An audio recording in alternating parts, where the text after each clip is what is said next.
to good outcomes for young people and skills needed for economic growth, whichever good quality route that they choose.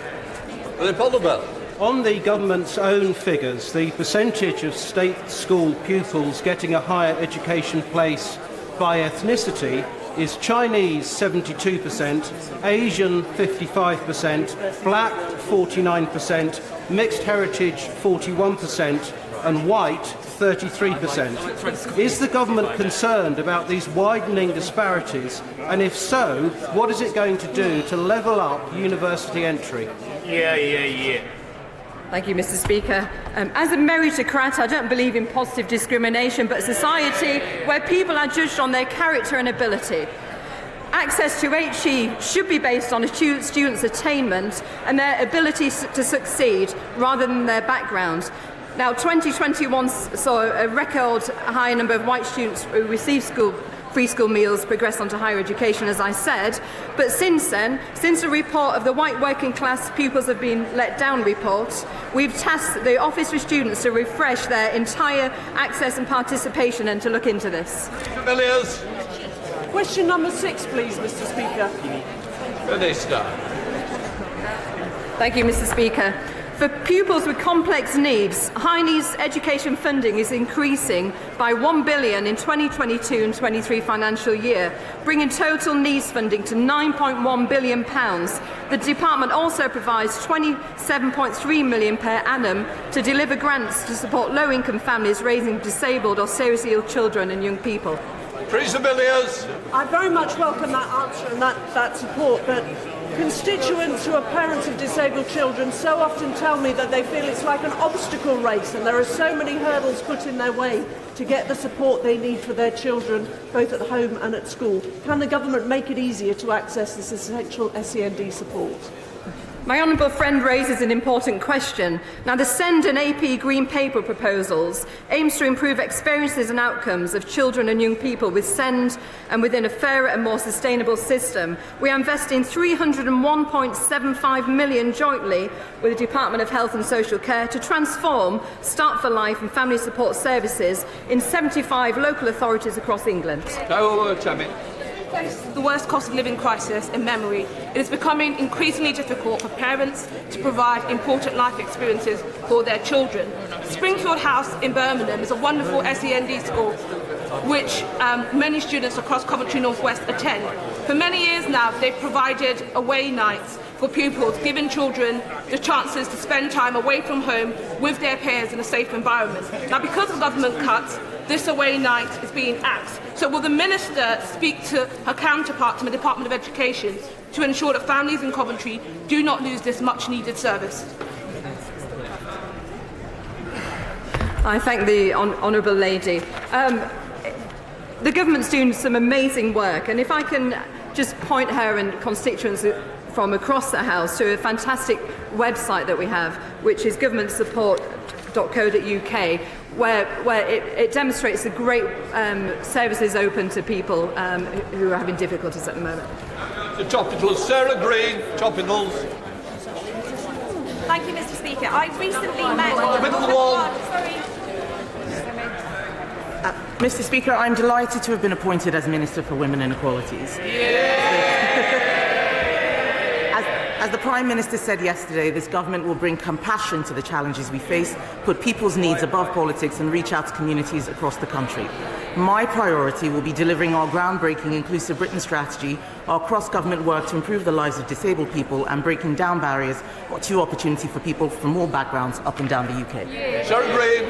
Thank you for that answer, Mr. Speaker. I recently met with the chair of the Cheshire Mosque Committee, who'd recently been told that the medical examiners in our area will only be available 5 days a week and not at the weekend, which will cause significant problems for our Muslim and other religious communities who buried their loved ones as soon as possible following a death. Will the Secretary of State meet with me and my constituent to find a way forward to ensure the new system does not infringe the rights of religious communities? Mr. Speaker, I didn't fully hear the question, but I think if she wrote to me in more detail about what she required, I'd be able to follow up in better detail. Michael Fabricant. Topical 2, sir. Well, just give the question. Oh, sorry. I didn't know he got onto topical.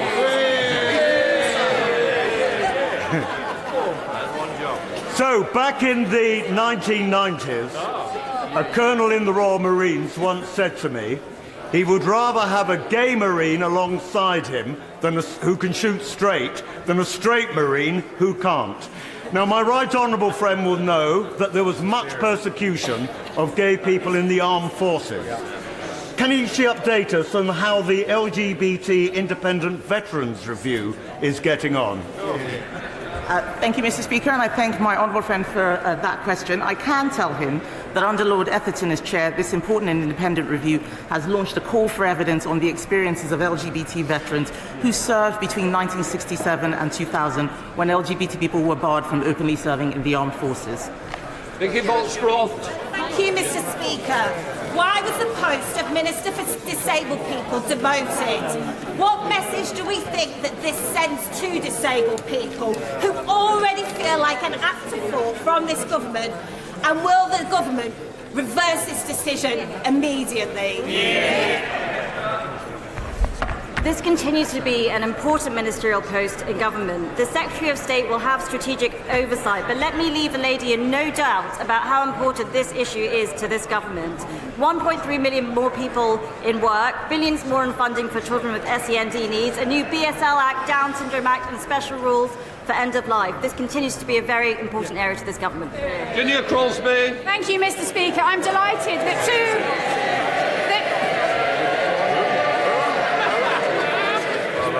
Thank you, Mr. Speaker. I'm delighted that two entrepreneurs, Janet Percival from Jaspel Cider and Stacey Chadfield from Emberwood Creative, will be coming to Westminster as part of the Savitas MP Heroes initiative. Does my honourable friend agree with me that our entrepreneurs are the backbone of our economy, particularly in places like Unismorn? With family on the island, running businesses, including my own, I absolutely support the work that the Savitas MP Heroes have done with businesses based in Llangefni and Aberfour. I mean, it's a wonderful part of the island. Celebrating female enterprises across all of areas of the UK, and I particularly would like to take this opportunity to thank Helen Martin-McGee in particular for her excellent work in this area. And I'm also delighted to announce to date that 40% of start-up loans issued by this government have gone to female entrepreneurs. Rushanara Ali. Mr. Speaker, the Women's Budget Group analysis shows 100,000 lone parents, mainly women, 200,000 children, will be forced into poverty if the government raises benefits in line with average wages rather than inflation. Can ministers confirm that they will push the Chancellor to uprate benefits in line with inflation so women are not forced into further hardship because of the government's economic incompetence? Mr. Speaker, the honourable lady, we know we don't make fiscal policy during equalities questions. She will have to wait for the Chancellor to give a statement to get an answer to it. The government has an excellent opportunity to grant investment zones in South East Cornwall. What work is the government doing to ensure equality of opportunity for those investors? The honourable lady is a role model to all of those female entrepreneurs in her constituency. With clear investment zone expressions of interest by different areas, but make sure I account for equality of opportunity in their conduct. This government recognises that a diverse and inclusive business ecosystem is good for investors, entrepreneurs, businesses and her society. Dame Angela Edel. Thank you very much, Mr. Speaker. It's widely acknowledged that public spending cuts impact most on women. The Chancellor has signalled that he will be seeking such cuts in an effort to close the £40 billion hole his predecessor recklessly blew in the public finances. So will the Equalities Minister now undertake to publish an equality impact assessment on the November the 17th autumn statement as required by the Equality Act? Mr. Speaker, we will be taking all due assessments on fiscal statements as we regularly do over the course of the period. All men on! The government rightly wants to see more disabled people in employment, but what more can the Minister say about encouraging in-work progression for those with a disability, and most importantly, getting more disabled representation on company boards to drive wider cultural change in business? Well, I thank my honourable friend who's always been a passionate advocate for compassionate conservatism. We are looking at this issue very carefully. We're going to accept all the recommendations of the Homes Review for public appointments, and I would point them in the direction of the DWP progression work that we are doing. Alex Davis-Jones. Mr. Speaker, next week we come together to recognise National Fertility Week. Yesterday I had the great opportunity to meet with Fertility First. We're a fantastic charity providing information to everyone who requires fertility treatment. What more can the Minister do to ensure we get fair and equal access to fertility treatment for everyone who needs it in the UK? I thank the Honourable Lady for raising that. That's something that I'd be very happy to meet with her to discuss in due course. She will know I've only returned to the role for a few hours, so I don't have a full answer for her, but I'm very happy to work with her on the issue. Richards. Mr. Speaker, what is the Secretary of State's response to the allegations made yesterday following her appointment by Ben Cohen of Pink News? Mr. Speaker, if I may, I know everyone wants to start PMQs very quickly, so please forgive me if my answer is a tad longer than it ordinarily would be. I'm afraid that this particular individual is someone who uses Twitter as a tool for defamation. He has even sued people in this House, like the Honourable Member for Edinburgh West. And I think he's been sued by, pardon me, the Honourable Member for Edinburgh West. What I would like to say, Mr. Speaker, as we do begin a new era of equalities, is that the Equality Act is a shield, not a sword. It is there to protect people of all characteristics, whether they're young or old, male or female, black or white, gay or straight. We are running a compassionate equality strategy, and we should not be distracted by people who use Twitter as a way to insult or accuse members of Parliament. Before we come to Prime Minister's questions, I'd like to point out the British Sign Language interpretation of proceedings is available to watch on Parliament Live TV. We start with questions to Prime Minister. In welcoming the Prime Minister, I call Dr. Alan Whitehead. Question 1, Mr. Speaker. Prime Minister.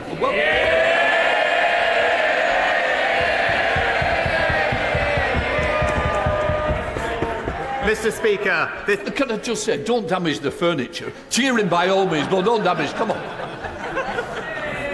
Mr. Speaker, this morning I had meetings with ministerial colleagues and others. In addition to my duties in this House, I shall have further such meetings later today. I'd like to congratulate the Prime Minister on his new post, and indeed as being the first Prime Minister of a South Asian heritage, which will be a cause of great pride among many of my constituents. I also have some pride in welcoming a fellow Saints Southampton supporter into number 10. During his prime ministerial campaigns, the last prime ministerial campaign he ran, he pledged to prohibit any development of onshore wind, which is now the cheapest form of power available to us in the country. Now he is Prime Minister. Will he change his mind on that point? Prime Minister.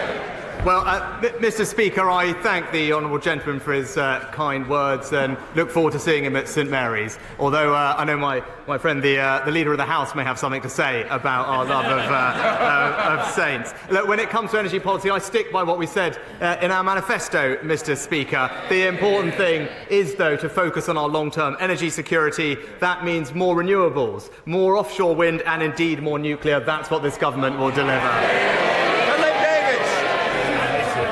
I'm surprised, Mr. Speaker, to be asking the question, and I know you're shocked, Mr. Speaker, too, because I know that you, like many people, thought I would have already been offered a ministerial post.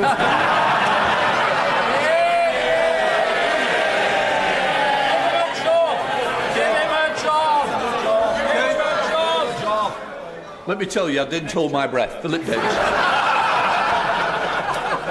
Go figure, as Joe Biden might say. Can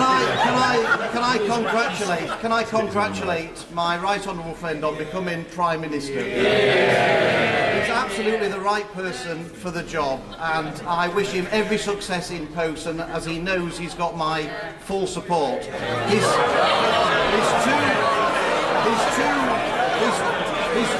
His two immediate predecessors made levelling up a key part of their agenda. Would he reaffirm his commitment to levelling up and start, as he means to go on, by approving the Levelling Up Fund bid for Bingley in my constituency.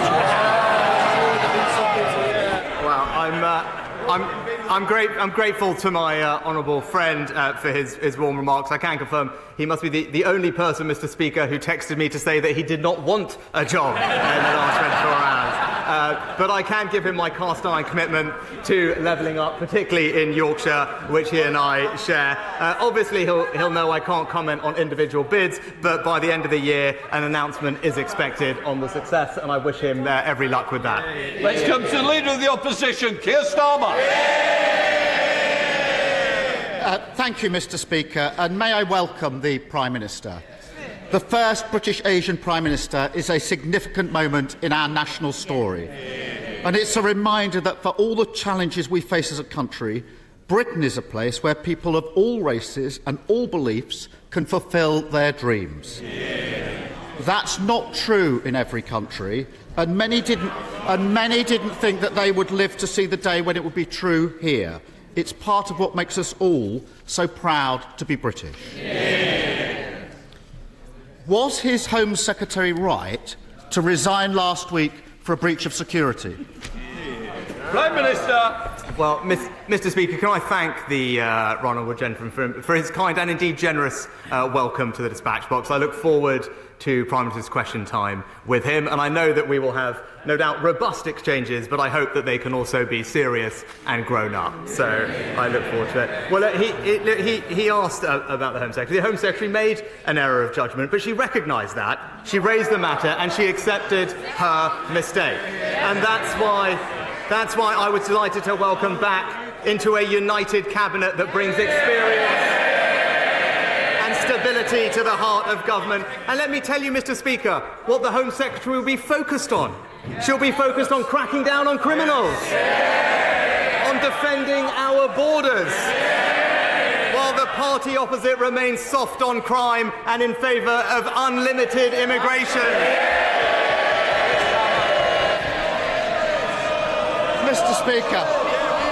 Mr. Speaker, yesterday the Prime Minister stood on the steps of Downing Street and promised integrity, professionalism and accountability. But then, with his first act, he appointed a Home Secretary who was sacked by his predecessor a week ago for deliberately pinging around sensitive Home Office documents from her personal account. Far from soft on crime, I ran the Crown Prosecution Service for 5 years. I worked with Home Secretaries to take on terrorists and serious organised crime. And I know firsthand how important it is that we have a Home Secretary whose integrity and professionalism are beyond question. So, have officials raised concerns about his decision to appoint her? Mr. Speaker, I just addressed the issue with the Home Secretary, but he talked about fighting crime. I would hope, Mr. Speaker, I would hope that he would welcome. I would hope that as we look forward, he would welcome the news today that there are over 15,000 new police officers on our streets.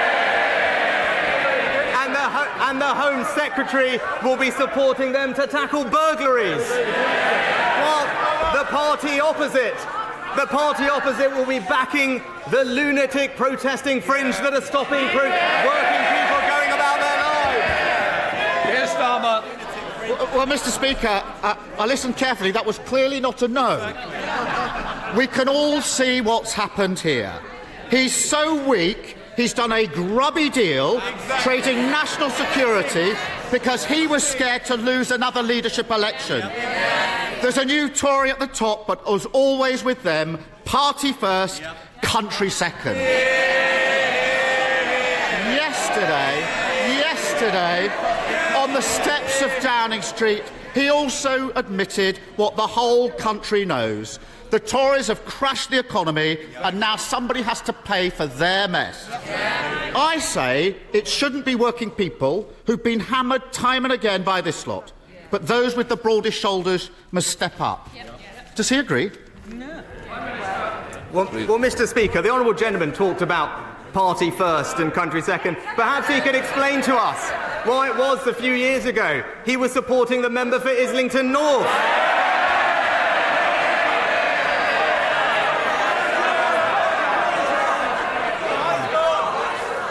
Mr. Speaker, my record is clear.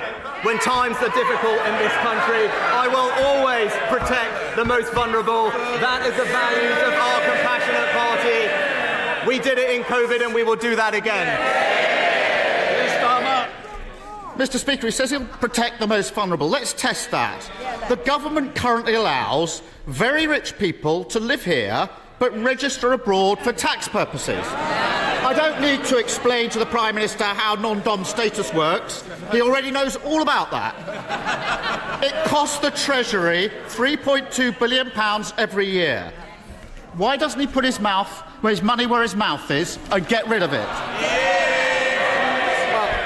Well, Mr. Speaker, I have been honest. We will have to take difficult decisions to restore economic stability and confidence. And my honourable friend, the Chancellor, will set that out in an autumn statement in just a few weeks. But what I can say, as we did during COVID, we will always protect the most vulnerable. We will do this in a fair way. But what I can say, I am glad, Mr. Speaker, that the party opposite, honourable gentleman, has finally realised that spending does need to be paid for. It is a novel concept for the party opposite.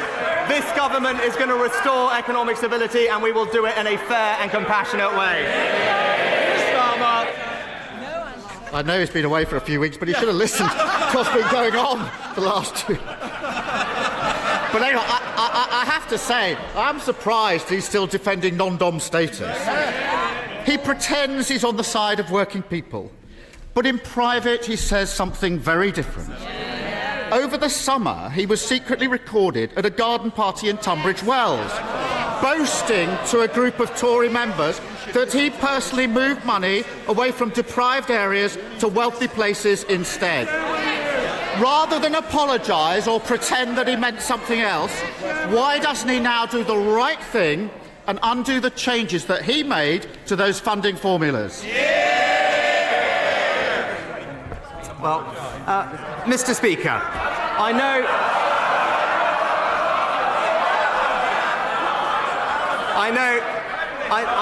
know the right honourable gentleman rarely leaves North London. But if he does, he will know that there are deprived areas in our rural communities, in our coastal communities and across the south, and this government will relentlessly support them because we are a government that will deliver for people across the United Kingdom. But Mr. Speaker, he mentioned the last few weeks. I am the first to admit that mistakes were made, and that's the reason I am standing here. But that is the difference between him and me. This summer, I was being honest about the difficulties that we were facing. But when he ran for leader, he promised his party he would borrow billions and billions of pounds. I told the truth for the good of the country. He told his party what it wanted to hear. Leadership is not selling fairy tales. It is confronting challenges, and that is the leadership the British people will get from this government. Mr. Speaker, I think everyone should watch the video and make their own minds up. In public, he claims he wants to level up the north, but then he boasts about trying to funnel vital investment away from deprived areas. He says one thing and does another. But they're shouting.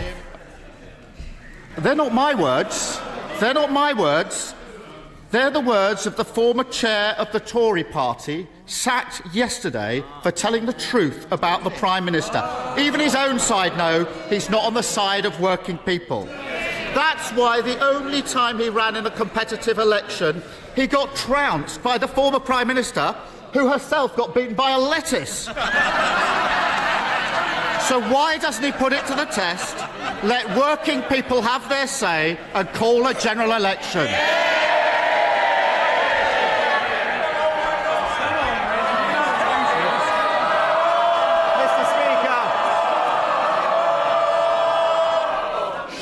Well, it'll take a long time to get through this paper if we carry on like this, Prime Minister.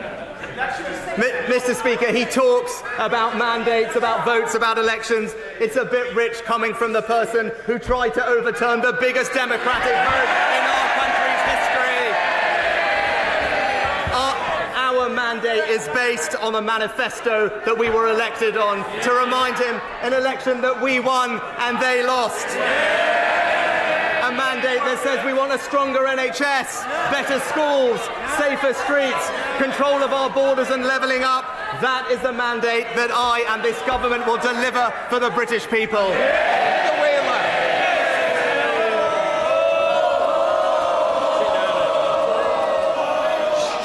Heather's not even asked her a question. You want more? Come on, Heather.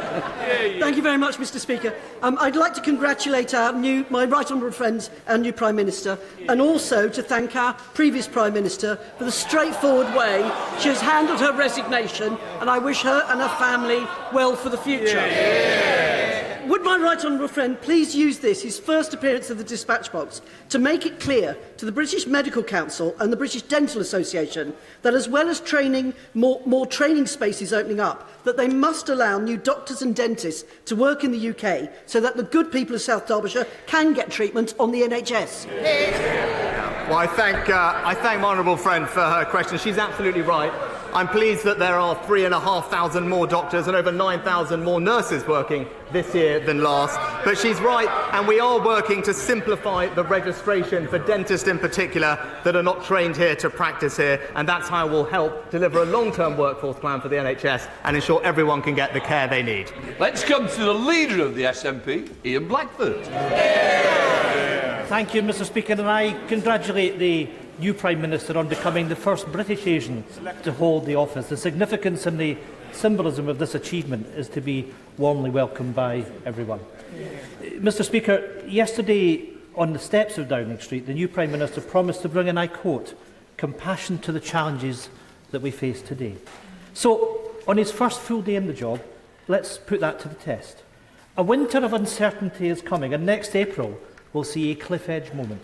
Millions face a double whammy as the energy price guarantee is cut off, while households are hit by austerity 2.0 and a real terms cut to social security benefits that many rely on to survive. If people are actually to trust the new Prime Minister's words about compassion, will he today reassure people and guarantee that benefits will rise in line with inflation in his upcoming budget? Well, Mr. Speaker, I thank the right honourable gentleman for his, again, kind remarks. And what I can tell him is my record on this is clear. Through the difficult times that we faced in this country through COVID, I always acted in a way to protect the most vulnerable. That's because it is the right thing to do, and those are the values of our compassionate party. And I can absolutely reassure him and give him that commitment that we will continue to act like that in the weeks ahead. Ian Blackford. Well, Mr. Speaker, let's test that, because as Chancellor, the Prime Minister slashed universal credit and presided over the worst levels. Well, you know, for the hard of hearing on the Tory side, I might remind them that universal credit was cut by £20 a week and presided over the worst levels of poverty in North West Europe. So I hope that he has learned from his mistakes and guarantees that benefits will rise in line with inflation. But speaking of mistakes, yesterday the Prime Minister appointed a Home Secretary who was forced to resign only last week for breaching the ministerial code, and who boasted that she dreamed of sending vulnerable asylum seekers to Rwanda. We all know why he appointed her, a sleazy backroom deal to shore up his own position. Far from being a fresh start, this is a return to the sleaze and scandal and ghosts of cabinets past. The Prime Minister promised to govern with integrity and humility. So if he has an ounce of either, will he admit his mistake and sack the Home Secretary without the delay? Mr. Speaker, I was pleased to actually have a call last night with the First Minister of Scotland. It was important that I spoke to her on my first day in office because I wanted to express my desire to work constructively with the Scottish Government so that we can work together to deliver for the people of Scotland, and that is what I plan to do. And indeed, I hope crime is one of the things that we can collaborate on, because he will know that violent crime is rising in Scotland and police numbers are falling, whereas here we are increasing police numbers, Mr. Speaker. But I look forward to working with the Scottish Government on our shared challenges, because I believe in a strong United Kingdom. Dr. Andrew Morris. Mr. Speaker, what a pleasure it was to welcome the Prime Minister to my constituency in the summer. He will know one of the burning issues in my constituency is the proposed waste incinerator at Westbury. With the government rightly reviewing its air quality targets, can I ask my right honourable friend to signal his intent to continue promoting public health, net zero and the environment by placing a moratorium on any more unwanted, unnecessary, toxic waste burners? Prime Minister. I can tell my honourable friend, I know he's been a vociferous campaigner on this issue as I learned over the summer. He'll know that local authorities determine these issues, but also to reassure him that all large incinerators in England must comply with strict emission limits and only receive permits if plants don't cause any damage to human health, and hopefully that is reassuring for him. Caroline Lucas. Thank you very much, Mr. Speaker. The Prime Minister's reckless predecessor took a wrecking ball to nature, prompting millions of members of the RSPB, the National Trust and the Wildlife Trust to rise up in opposition. Yesterday, he promised to fix her mistakes as well as to uphold the party's 2019 manifesto. So if he is a man of his word, will he start by reversing the green light she gave to fracking, since it's categorically not been shown to be safe, and instead maintain the moratorium that was pledged in that very manifesto that he has promised to uphold? Well, I've already said I stand by the manifesto on that, but what I would say is that I'm proud that this government has passed the landmark Environment Act, putting more protection for the natural environment than we've ever had, with a clear plan to deliver. And I can give the Honourable Lady my commitment that we will deliver on all those ambitions. We will deliver on what we said at COP, because we care deeply about passing our children an environment in better state than we found it ourselves. Thank you, Mr. Speaker. I too would like to welcome the Prime Minister to his place. Farmers in my constituency of Clwyd South are delighted that after 20 years they are once more able to sell Welsh lamb to the US market. Would the Prime Minister comment on the size and prospects of this market for our world-beating Welsh lamb? Mr. Speaker, I congratulate my colleague on the fantastic achievement. I can tell him that market is worth, I think, something like almost £40 million over the first few years. Enormous boost for our lamb farmers. I would just encourage the 300 million US consumers to give Yorkshire Swaledale a lamb a look in as well. But I know he and I, if we disagree on that, are united on the fact that we will unequivocally back British farming and British farmers. Janet Davey. Thank you, Mr. Speaker. Mr. Speaker, this is certainly a topsy-turvy Tory government. A few days ago, I was going to put my question to the former Prime Minister. But my inbox has been full of emails from constituents of Lewisham East writing to me about their desperate situation, of their wages simply not going far enough. I'm also receiving emails about rents going up, energy prices going up, mortgages going up, and of course the cost of living is already up. This week, my constituents are writing to me demanding a general election, and I absolutely agree with them. So can the Prime Minister tell me and my constituents when there will be a general election? Mr. Speaker, we've already addressed that, but I would say, as I said in the summer, I said inflation is indeed the enemy. It makes everyone poorer, it erodes savings, and that's why it will be a priority of our government to grip and reduce inflation and provide support to those who need it, as we do. Thank you, Mr. Speaker. This autumn, I'm launching my campaign to extend the Chilterns area of natural beauty across thousands of acres of scenic beauty, chalk streams and valuable habitats that happen to surround the wonderful town of Hitchin in my constituency.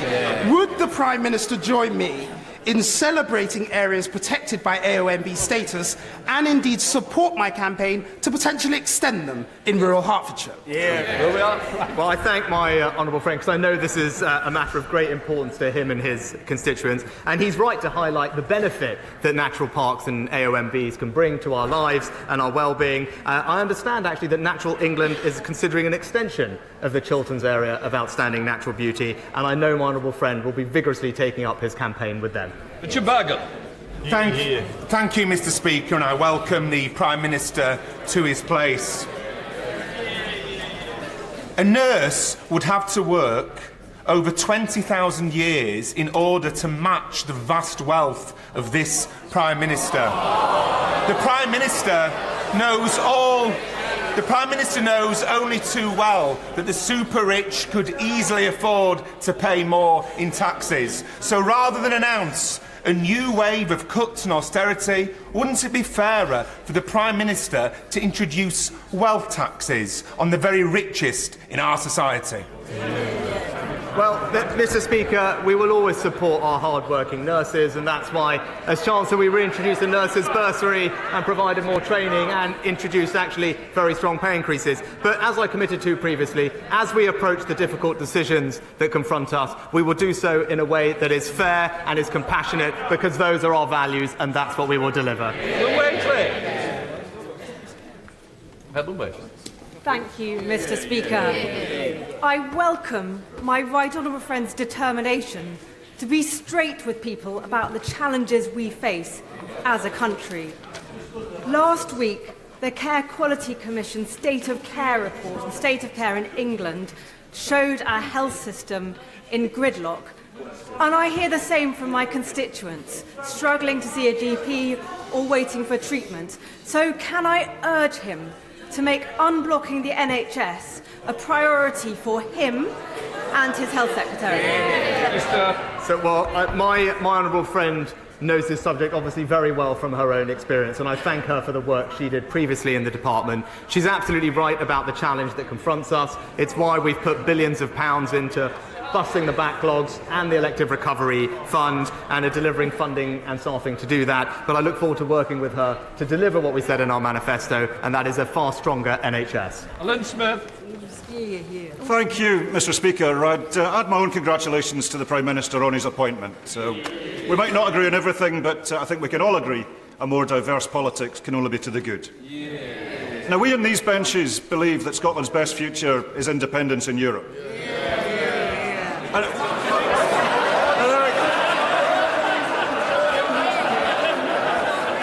Keep it coming. Mr. Speaker, I really would urge the members opposite to show a little more respect. Because it's not just us. It's not just us. It's not just the SNP. And I will not be shouted down. It's not just the SNP. On the last opinion poll, 72% of the people of Scotland want back into the European Union. So if the Prime Minister is to maintain any credibility in the eyes of the people of Scotland, how long does he think he can deny Scotland's democracy? Prime Minister. Mr. Speaker, I thank the honourable gentleman for his kind words. I mean, he talked about respect. I would gently urge him to respect the result of the referendum we had on this topic. But whilst we will disagree on that issue, I can tell him that I do remain committed to working constructively in partnership with the Scottish Government to deliver for the people of Scotland. Mark Eastwood.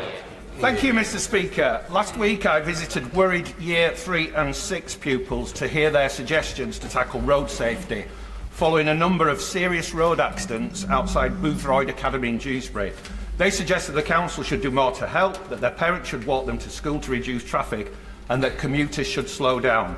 Would my right honourable friend agree with me and with them that we all have a part to play in ensuring road safety outside our schools? Can I say to my honourable friend, I think it's fantastic that he's engaging with his younger constituents at Boothroyd Academy on such an important issue, and I know they will welcome his commitment to supporting them. And I agree with him. There are various things we can do. There's an updated highway code which strengthens pedestrian access. Local authorities can introduce lower speed limits, and we're increasing the number of school streets which restrict motorised traffic at busy times. And I look forward to hearing progress on this issue from him. Stephen Kinnock. Thank you, Mr. Speaker. Yesterday, the Prime Minister stood on the steps of Downing Street and said that he wanted to restore trust. Yet in the past 24 hours, we've seen that he's prepared to shamelessly swap red boxes for political support. And there are real serious consequences to all this horse trading. So I'd like him to be clear on this point. Did he seek or receive any advice on security concerns about the Right Honourable Member for South Staffordshire before his appointment to the government yesterday, given that he was sacked in 2019 for leaking sensitive information relating to our national security? Prime Minister. Well, Mr. Speaker, he's talking about events that happened 4 years ago, and he's right that he raised the topic of national security because members opposite 4 years ago were busily supporting the member for Islington North, who wanted to abolish the nuclear deterrent, who wanted to leave NATO, and who wanted to scrap our armed forces. We won't take any lectures on national security, Mr. Speaker. Thank you, Mr. Speaker. I sincerely congratulate my right honourable friend and wish him every success. Over 3 years ago, my constituent Harry Dunn was killed in a tragic road accident, and I'd like to ask my right honourable friend to join me in congratulating Harry Dunn's family for the incredible campaign they've run for over 3 years, with huge support from all colleagues across the House on finally achieving justice for Harry. Well, I pay tribute to my right honourable friend for her role, and indeed the former Foreign Secretary as well, and indeed colleagues from all over the House for the part they've played in bringing about this outcome. My thoughts are obviously with the family, and I join in her sentiments that this is very welcome. Daisy Cooper. Thank you, Mr. Speaker. West Hertfordshire Hospital Trust in my area is still hoping to receive funds from the new hospitals programme, the same programme that is supposed to deliver the government's so-called 40 new hospitals.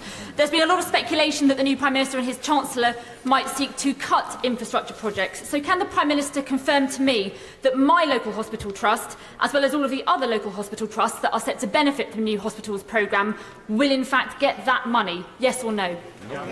Well, Mr. Speaker, the Chancellor will set out our plans in the autumn statement shortly, but this is the government that put in place plans which will remain to significantly increase capital expenditure, and even though difficult decisions do need to be made, I think the country can rest assured that we will continue to invest in our future productivity and indeed invest in our public services like the NHS. Wendy Bolton. Mr. Speaker, in my Aldridge Brown Hills constituency, we're at risk of 8,000 new homes being dumped in the constituency. Will my right honourable friend use the opportunity of this Prime Minister's question to reaffirm the government's commitment to protecting the Greenbelt and to adopting a really rigorous brownfield first policy? Well, can I say thank you to my honourable friend for her question, and I can give her that assurance. She's absolutely right. We must protect our green belt, and we are adopting a brownfield first strategy. I'm pleased we had a record number of new homes built in the last year, but it's important that we build those homes in the right places. Ruth Jones. Thank you, Mr. Speaker. Whilst welcoming the new Prime Minister to his place, we remember that law-breaking was the order of the day in Downing Street during the pandemic. We will never forget that this current Prime Minister was fined by the police for attending a birthday party hosted by his next-door neighbour. As both a witness and a participant to that law-breaking, if the Privileges Committee investigation into the former Prime Minister calls him to give evidence, will he fully cooperate? Mr. Speaker, of course, and I addressed these matters earlier this year. Michael Fabricant. Mr. Speaker, you will know that I fought hard to bring back Boris. In '97, I campaigned for Kenneth Clarke and then for Michael Portillo. So I can't always get it right. But you know, I do know about the West Midlands. I know that the West Midlands Mayor very much welcomes the reappointment of the Levelling Up Secretary, and that he looks forward to working with our new Prime Minister. So may I just ask him, what is his vision for levelling up? Well, I thank my honourable friend for the question, and And what I can say is our desire is to ensure that people, wherever they live in our fantastic country, have enormous pride in the place they call home and every opportunity to succeed. And you know what? It is the fantastic Mayor Andy Street who is delivering that for his constituents in the West Midlands. That completes questions.